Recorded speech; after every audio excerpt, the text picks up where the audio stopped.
So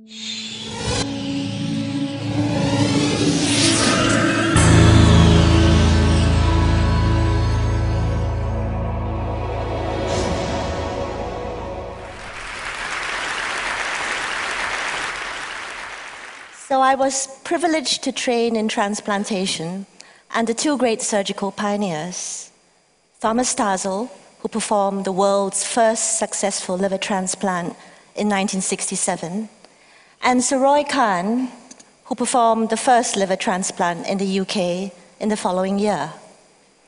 I returned to Singapore and in 1990 performed Asia's first successful cadaveric liver transplant procedure, but against all odds. Now when I look back, the transplant was actually the easiest part. Next, raising the money to fund the procedure. But perhaps the most challenging part was to convince the regulators, a matter which was debated in the parliament, that a young female surgeon be allowed the opportunity to pioneer for her country.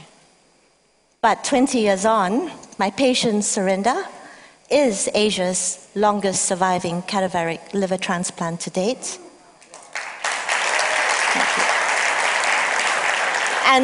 And perhaps more important, I am the proud godmother to her 14-year-old son. But not all patients on the transplant waitlist are so fortunate. The truth is, there are just simply not enough donor organs to go around. As the demand for donor organs continues to rise, in large part due to the aging population, the supply has remained relatively constant. In the United States alone, 100,000 men, women, and children are on the waiting list for donor organs, and more than a dozen die each day because of a lack of donor organs. The transplant community has actively campaigned in organ donation, and the gift of life has been extended from brain-dead donors to living related donors, relatives who might donate an organ or a part of an organ like a split liver graft to a relative or loved one. But as there was still a dire shortage of donor organs, the gift of life was then extended from living related donors to now living unrelated donors. And this then has given rise to unprecedented and unexpected moral controversy. How can one distinguish a donation that is voluntary and altruistic from one that is forced or coerced from, for example, a submissive spouse, an in-law, a servant, a slave, an employee? Where and how can we draw the line? In my part of the world, too many people live below poverty line. And in some areas, the commercial gifting of an organ in exchange for monetary reward has led to a flourishing trade in living unrelated donors.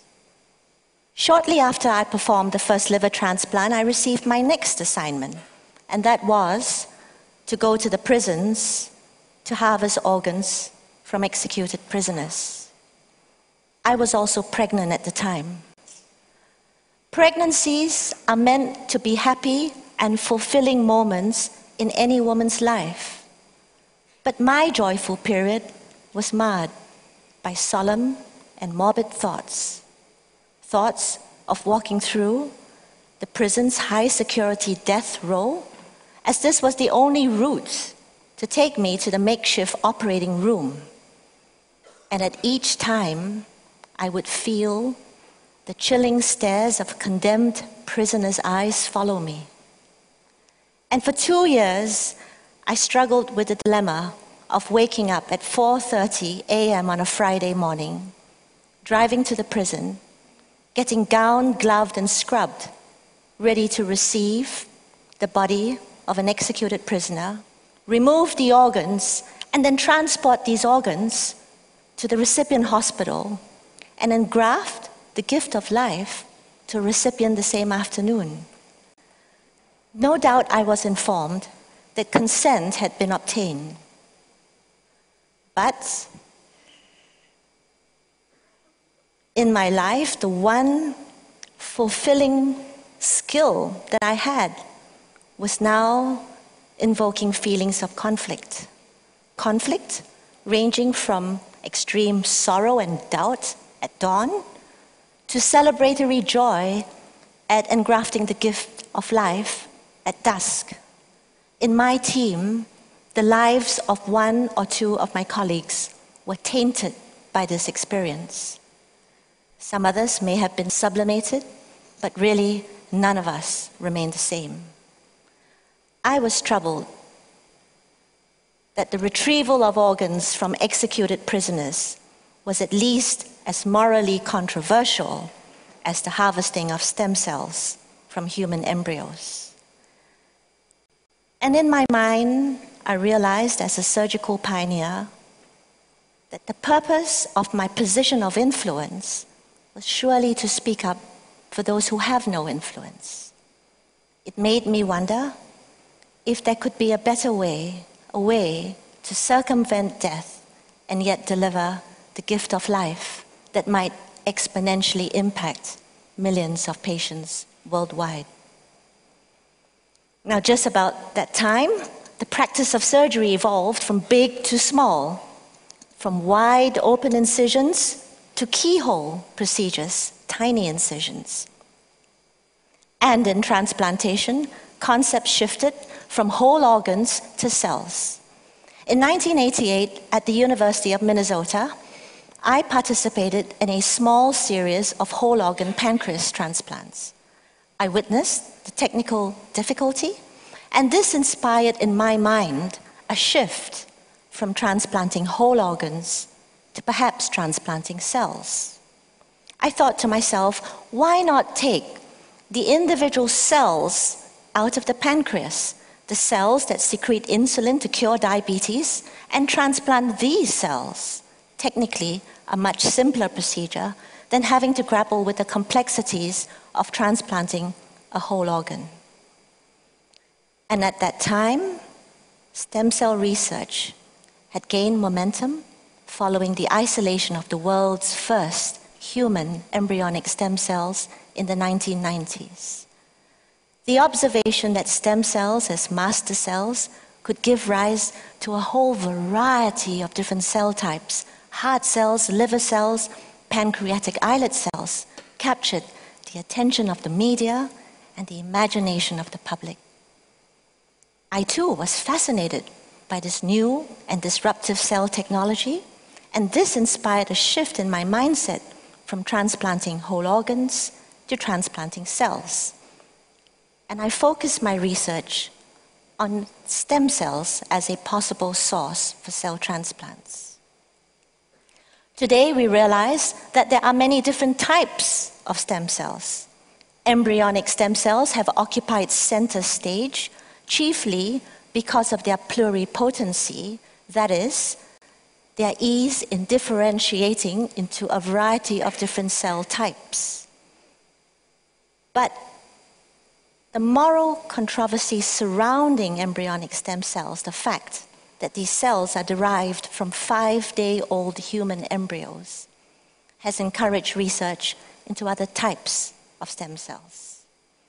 Now, to the ridicule of my colleagues, I inspired my lab to focus on what I thought was the most non-controversial source of stem cells, adipose tissue or fat. Yes, fat.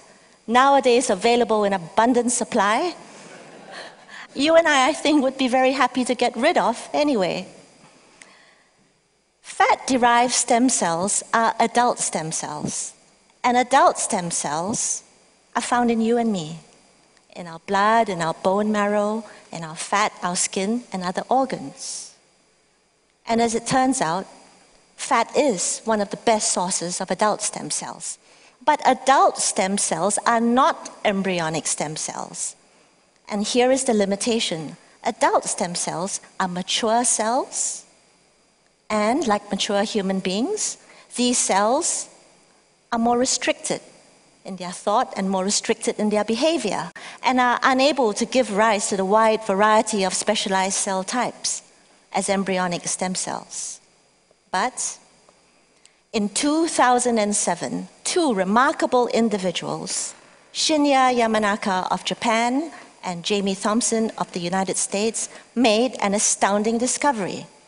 They discovered that adult cells taken from you and me could be reprogrammed back into embryonic-like cells, which they termed iPS cells, or induced pluripotent stem cells.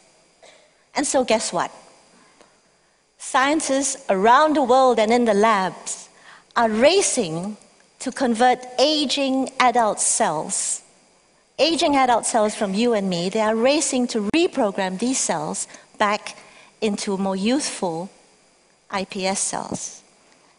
And in our lab, we are focused on taking fat and reprogramming mounds of fat into fountains of youthful cells, cells that we may use to then form other more specialized cells, which one day may be used as cell transplants. If this research is successful, it may then reduce the need to research and sacrifice human embryos. Indeed, there is a lot of hype, but also hope that the promise of stem cells will one day provide cures for a whole range of conditions: heart disease, stroke, diabetes, spinal cord injury, muscular dystrophy, retinal eye diseases.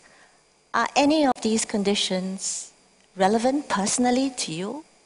In May 2006, something horrible happened to me. I was about to start a robotic operation, but stepping out of the elevator into the bright and glaring lights of the operating room, I realized that my left visual field was fast collapsing into darkness. Earlier that week, I had taken a rather hard knock during late spring skiing. Yes, I fell. And I started to see floaters and stars, which I casually dismissed to too much high-altitude sun exposure. What happened to me might have been catastrophic, if not for the fact that I was within reach of good surgical access and I had my vision restored, but not before a prolonged period of convalescence, 3 months in a head-down position. This experience taught me to empathize more with my patients, and especially those with retinal diseases. 37 million people worldwide are blind, and 127 million more suffer from impaired vision. Stem cell-derived retinal transplants, now in a research phase, may one day restore vision or part vision to millions of patients with retinal diseases worldwide. Indeed, we live in both challenging as well as exciting times. As the world population ages, scientists are racing to discover new ways to enhance the power of the body to heal itself through stem cells. It is a fact that when our organs or tissues are injured, our bone marrow releases stem cells into our circulation. And these stem cells then float in the bloodstream and home in to damaged organs to release growth factors to repair the damaged tissue. Stem cells may be used as building blocks to repair damaged scaffolds within our body, or to provide new liver cells to repair damaged liver. As we speak, there are 117 or so clinical trials researching the use of stem cells for liver diseases. What lies ahead? Heart disease is the leading cause of death worldwide. 1.1 million Americans suffer heart attacks yearly. 4.8 million suffer cardiac failure.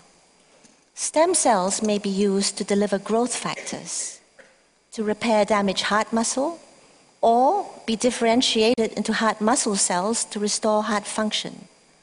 There are 170 clinical trials investigating the role of stem cells in heart disease. While still in a research phase, Stem cells may one day herald a quantum leap in the field of cardiology. Stem cells provide hope for new beginnings. Small, incremental steps, cells rather than organs, repair rather than replacement. Stem cell therapies may one day reduce the need for donor organs. Powerful new technologies always present enigmas. As we speak, the world's first human embryonic stem cell trial for spinal cord injury is currently underway following the US FDA approval. And in the UK, neural stem cells to treat stroke are being investigated in a phase 1 trial. The research success that we celebrate today has been made possible by the curiosity and contribution and commitment of individual scientists and medical pioneers. Each one has his story. My story has been about my journey from organs to cells, a journey through controversy inspired by hope. Hope that as we age, you and I may one day celebrate longevity with an improved quality of life. Thank you.